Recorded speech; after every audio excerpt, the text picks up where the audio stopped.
كنت وعنا ونكسن دتك نداونا يو ميل كسته أو أشوفتان هل كان يوصل أمريكان تي في أون ستة صيد كسوق الدنيا الاستوديو هنا كوي على مقالة ميابلس قبل كمينيسوتا وضع كأمريكا داوديال waxaa nala soo xidhiiray wiil Soomaaliyeed oo ku xiran xabsi ku yaala dalkan Mareykanka xabsigaasi oo ku jiray muddo haatan gaaraysa 10 sanadood waxa uu ii sheegay in lagu soo eedeeyay in uu kamid ahaa burcadbadeed 10 sano ka hor soo qabtay tirada wiilasha ku xiran dalkan Mareykanka ayaa guud ahaan waxa uu sheegay inay yihiin 33 wiil oo dhamaantoodba lagu soo eedeeyay in ay burcadbadeedaasi ka tirsanaayeen Soomaaliya laga soo qabtay qaarkood ayaa lagu xukumay xabsi daa'im waxaana markaasi wareysigeeni uu u dhacayaa Saciid Ali Laaran oo xabsigaasi nagala soo xidhiiray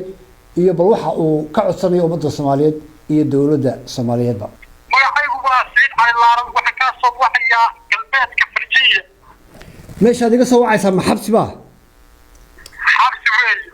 waya imsaad ku xidhnayd xabsiga Saciidow halka waxa joogay muddo gaaraysa 7 sano ma garan 7 sano 10 sano waaye xukunkaaga imsa lagu xukumay halo wali waxa kula ma haysto 10 sano ku jirtaa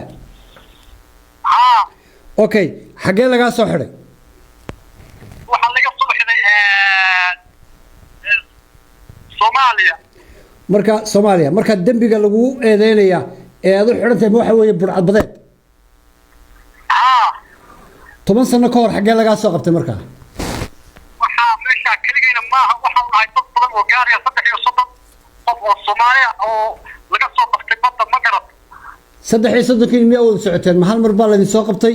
mise qolobo mar baa la keenay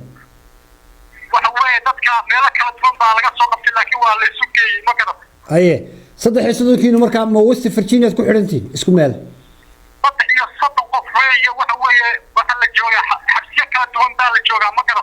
waan fahmay adiga ayaa kula xidhan aniga hadda xabsiga aan joogo waxa la jooga afar nin baa kula jooga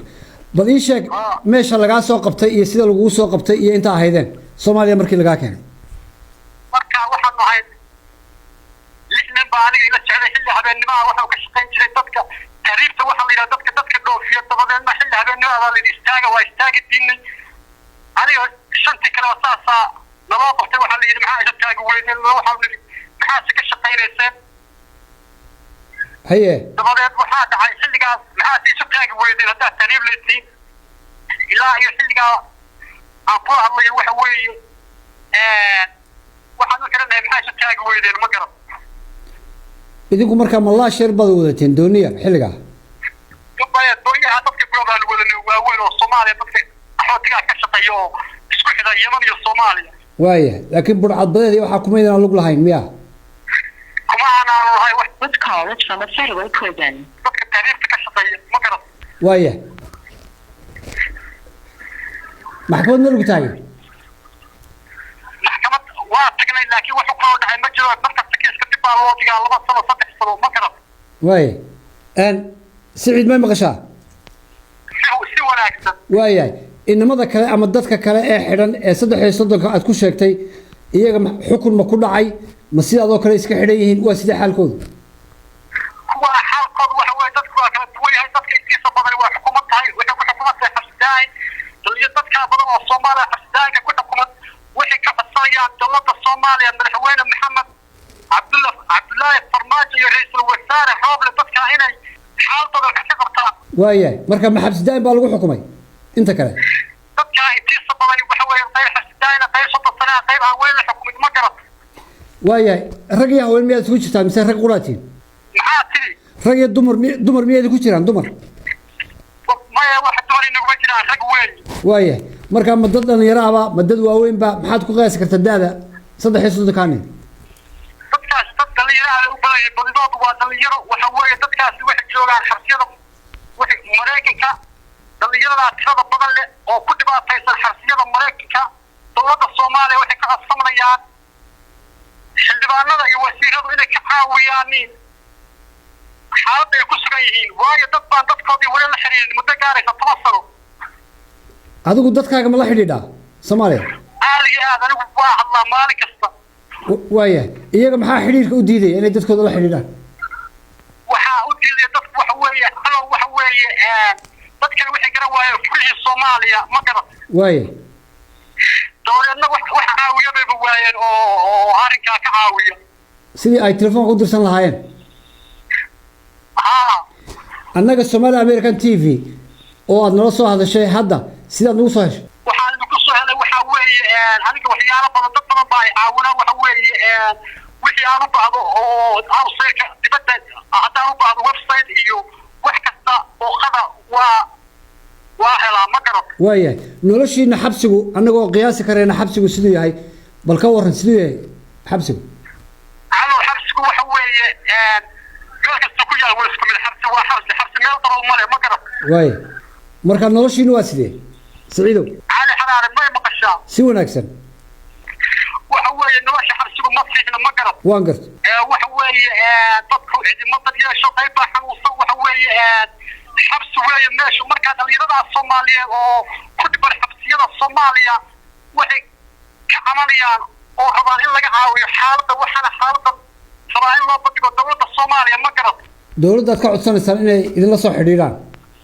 حالات السنة ويا وحنا قصة وحياة كذا ما تيان كالله يا أرن كاوي ما قرب waayahay aan ku weydiiyo adiga iyo wiilasha kaleba ii sheeg meesha exactly meesha la idinka soo qabto waa xagee waa xeebtee waxaan ka soo qabtay aniga iyo shantii nin la socotay waxaan ka soo qabtay badda habeenimo baddu ku sheegay waxa la istaaga waa istaaga dibadda waxa la maadaama istaaga diideen waxa weeye waxa tiibur cadbalay anana waxaan nilmanay waxa dadka ka shaqeeya taariifta waxa oo dadka qaxootiga ah oo Soomaalida iyo Itoobiyaanka buran dabeedna waa tiibur cad yamanin baxaad way taagatay ma garab waa ay cid idin soo qabatay ciidanka badda Faransiiska Mareykanka Talyaaniga Jabaanka waayo ciidanka Mareykanka waayahay marka maxaa la idin soo saaray diyaarad baa la soo saaray dadka meel badan baa laga soo qabtay hay'adda dadka Djibouti baa diyaarad laga soo saaray ma garab aye Djibouti baa la idin soo qaaday markaa dadka Djibouti laga soo qaaday waxa way diyaarad soo socotay maalinta kale dadka xabsiga la jooga ma garab adiga iyo wiilasha kula xidhan ee isku marka la idin soo qabtay Saciidow 10 sano la xidhneedeen 10 sano